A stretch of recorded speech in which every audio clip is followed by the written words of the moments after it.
I just wanted to start with a quote from Helen Keller. Although the world is full of suffering, it's also full of the overcoming of it.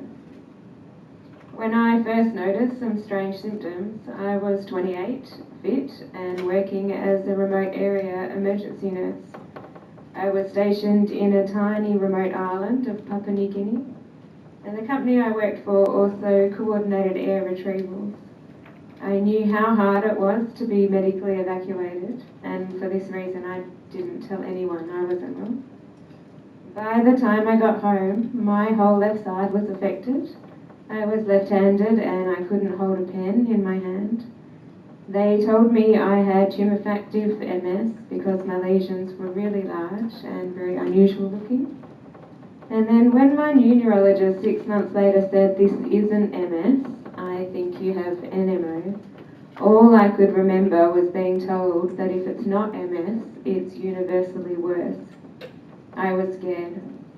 A counsellor from the MS Society asked me, "Who is Jess? Describe yourself in 3 points."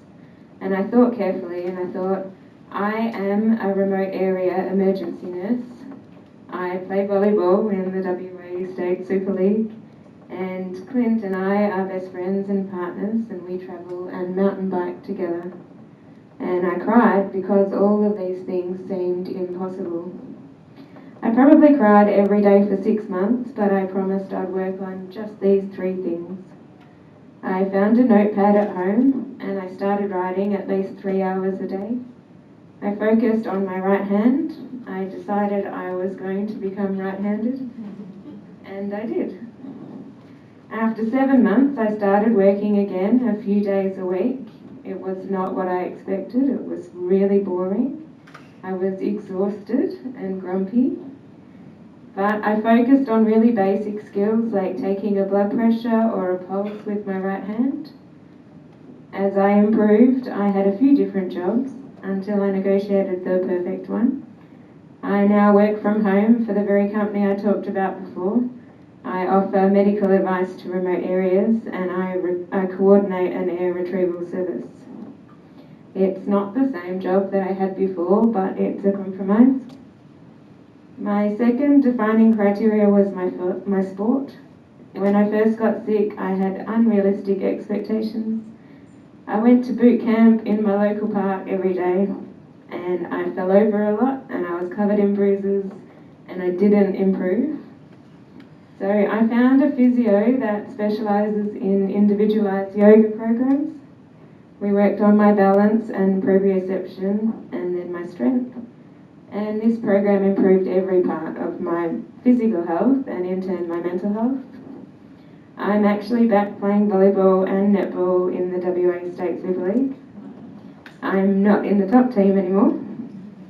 Don't care. So my third criteria was my relationship with Clint. He took me to Kangaroo Island a few months after I got sick, and I walked up a set of stairs. It was everything. And then, with a lot of practice and patience, we started mountain biking together. We even did the Gibb River Challenge, which is a team mountain bike event through remote WA. Unfortunately, shortly after this, Clint had an accident off his bike, and he's now a paraplegic. It hasn't been easy. I'm Clint's carer. He's my carer. Now we play golf together, and we go on dates to physio together. I watch him every day experience similar frustrations that I have. And we don't know what will happen if I have another relapse, but we've learned how to adapt. What I would say to everyone here is to start small and take baby steps, and most importantly, celebrate each and every one of the smallest wins. I'm going to finish with a quote from the late Stephen Hawking. "However difficult life may seem, there's always something that you can do and succeed at." Thank you.